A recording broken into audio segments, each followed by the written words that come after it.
We're going to do something a little different today. We're going to read and review a news article.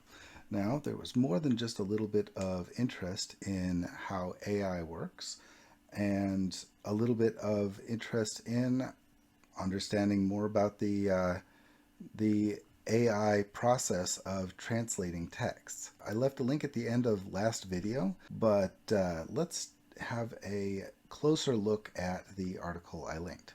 This is from thearchaeologist.org, and it is a blog. And the title is 5,000-Year-Old Cuneiform Text is Translated to English by a Revolutionary AI System. And it's by the Archaeologist Editor Group. And this was published on June 17th of 2023. Echoes in Clay, Deciphering the Cuneiform Enigma. In the great cradle of civilization, the Fertile Crescent, humanity took its first ambitious steps towards recording history. The banks of the Tigris and the Euphrates rivers served as the backdrop for an achievement that would indelibly shape the course of human civilization, the invention of cuneiform script. Developed by the ancient Sumerians around 3200 BC, cuneiform became the instrument of thought, the ledger of trade, and record of kings. So my first thought here is that the number 3200 BC, or BCE if you've heard it that way, is not 100% hard and fast. This wasn't a instantaneous process. They weren't a civilization that didn't have writing one day and then did, just a year or two later. No, this happened very, very, very slowly over the course of centuries. It was a long time coming. And so I've heard 3500 BCE. I've heard numbers more like 3000 BCE. And it all really depends on where you cut things off, because they actually had record-keeping systems that are older than that in the form of the little tokens in Boule. Cuneiform, named for its wedge-shaped marks, was the world's earliest writing system. Its unique characters, pressed into clay tablets with a reed stylus, enabled human expression in recorded format, immortalizing words, ideas, and events. Over time, it transcended its Sumerian roots, being adapted by the Akkadians, Babylonians, Assyrians, Hittites, and even Persians, each contributing layers of complexity and diversity to the script. This ancient text, meticulously preserved in the earth's kiln, became our window into the rich tapestry of the ancient Near East. Yet, despite its crucial role in charting human progress, cuneiform poses a monumental challenge. A vast corpus of text remains untranslated. The sheer volume of writing, coupled with the complexity and variability of the script, has overwhelmed scholars for centuries.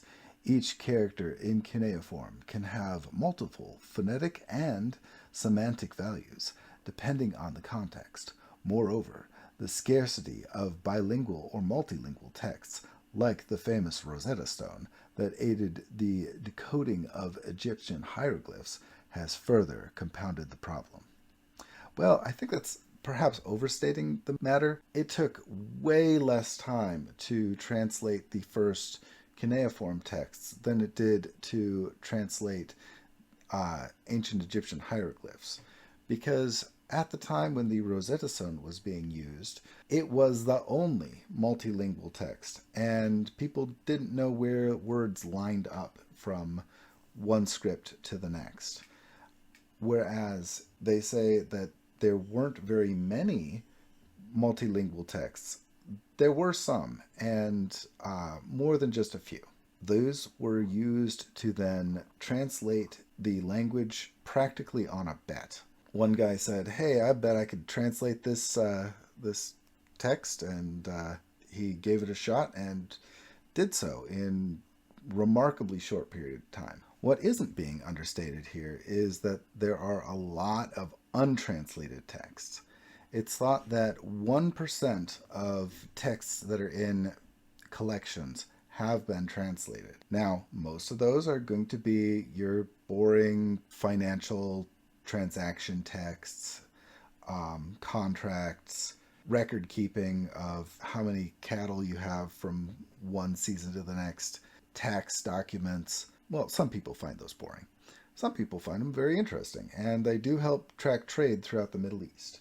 However, point is, even though most of those are mundane documents, we do have a lot of larger texts that haven't been translated either. And that's what we're going to be taking a look at later on in this article. All right, moving on. Breaking the Wedge. AI deciphers ancient cuneiform, unlocking history's silent echoes. Only a small number of specialists worldwide can decipher the clay tablets loaded with wedge-shaped symbols because they are so challenging to read. An AI-powered translation engine for ancient Akkadian cuneiform has now been developed by an Israeli team of archaeologists and computer scientists, making it possible to instantly translate tens of thousands of already scanned tablets into English. The undertaking started off as Gunther's master's thesis project at Tel Aviv University. The researchers described its neural machine translation from Akkadian to English in a research study that was peer-reviewed and published in the Oxford University Press journal PNAS Nexus in May. More than 500,000 clay tablets containing cuneiform writing can be found in libraries, museums, and academic institutions around the world.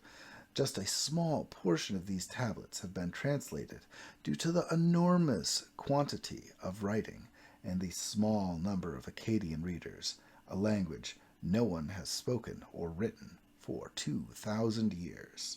Yes, there hasn't been a speaker of Akkadian for quite some time. However, it's a Semitic language and it has many relatives.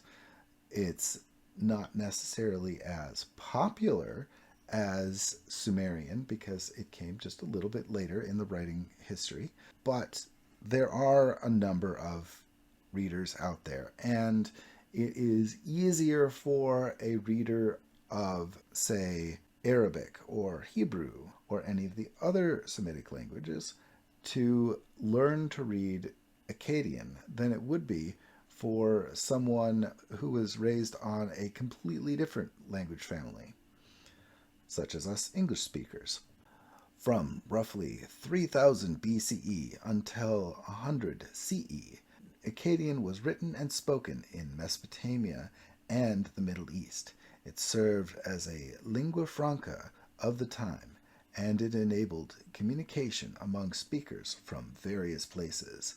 Around 2000 BCE, Assyrian Akkadian and Babylonian Akkadian, so there's two different dialects of Akkadian, diverged as separate languages. Aramaic gradually replaced Akkadian starting around 600 BCE and eventually spread to a much larger population. And part of the reason why you see this language spread all over is the same reason why French was spread all over to become a, quote, lingua franca. It's because of trade. The Akkadians had a robust economy. If you wanted to trade and you didn't know certain dialect of Canaanite, you'd speak Akkadian because somebody around is going to speak Akkadian. Cuneiform, which involves making wedge-shaped marks on wet clay with sharpened reed, was used to write Akkadian and its predecessor, Sumerian. The earliest known written languages are Akkadian and Sumerian cuneiform. However, Akkadian texts predominate by a wide margin. Again, because of that whole trade thing. The Akkadians were much, much wider of a empire with their trade than the Sumerians were. With a new application similar to Google Translate, amateur archaeologists may try their hand at cuneiform interpretation. A complex mathematical formula known as a neural network is used in neural machine translation, which is also used by Google Translate, Baidu Translate, and other translation engines to produce sentences in foreign languages that are more accurate and naturally constructed than sentences that are translated word for word. Yes, because if you use the grammar, you're gonna come up with a better translation. If you use context, you're gonna come up with a better translation. Word for word translation is a very basic approach, but it really shouldn't be used, especially in Sumerian, where each word can have half a dozen different definitions, depending on the context. In Sumerian, we see a kind of a repetition from line to line that shows that you are giving additional context with each additional line so that it better helps you translate. Since translation is an art, it might be challenging to quantify what makes a good translation. According to Guthers, the best bilingual evaluation understudy for BLEU4, an evaluation tool designed in the early 2000s to automatically measure the correctness of machine-generated translations, was utilized by the researchers to rate the translations. One of the researchers' major accomplishments was demonstrating that a high-quality translation from cuneiform to English is feasible. Experts are typically needed to translate the cuneiform first into the Latin transliteration and then substantially into English as part of the present time consuming research procedure. In the 2020 publication, the team used AI to convert Akkadian cuneiform to transliterated Latin script with 97% accuracy. This is a much easier method because it translated each cuneiform symbol into a single word while maintaining the original word order. It is far more difficult to translate Akkadian or transliterated script into English, since doing so requires the computer to put complicated phrases or sentences together that make sense in English, which is written in a different syntactical order. Yes, because the grammar in English is very, very different than the grammar in Akkadian. Understanding the grammar is very important, and it's something that you can program into a computer with some difficulty. It's doable. Despite the intricacy, according to Guthers, the AI translation outperformed expectations, even if the software is still in its infancy and far from accurate. Naturally, the AI was more accurate when reading formulaic materials with a set pattern, like royal decrees or divinations. The prevalence of hallucinations, a term used for artificial intelligence to describe results that the machine creates that are wholly unrelated to the text presented, was higher in literary and poetic writings, such as letters from priests or treaties. Yes, these hallucinations are an issue with any type of AI at the moment. AI is programmed to do something that is expected. And every once in a while, it can take the expectation and run off in a completely random direction. And it is easy to confuse an AI. You can ask the same question to an AI in different ways, and most of the time you'll start with something vaguely reasonable, but then you'll end up with it just spitting out what it thinks you want to hear. And I use the word think very, very loosely here. It's not actually thinking. It's just predicting based on an algorithm what is likely. Today, countless stories etched in clay remain locked behind a language barrier, waiting to reveal the secrets of a world that existed more than 5 millennia ago. The meticulous labor of translation is still underway, gradually illuminating the dusky byways of our past. The task is Herculean, but so too is the potential reward. To hear the echoes of ancient voices and weave together the threads of our shared human story. The mystery of cuneiform script remains one of the greatest linguistic enigmas, a testament to the immeasurable intellectual ambition of our ancestors. So, link is in the description for this article, as it was from the last video. Please check it out. So far, I have seen a selection of articles from The Archaeologist, and they've all been really good. They do have a few clickbait style articles. For example, there's a link down here at the bottom. Record of Atlantis in the Egyptian temple of Edfu.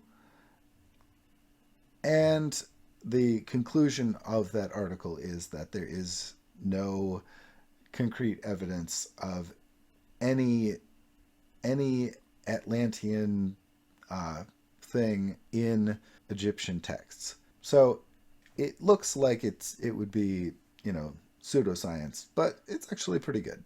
And I will talk to you all later. Hope you enjoyed.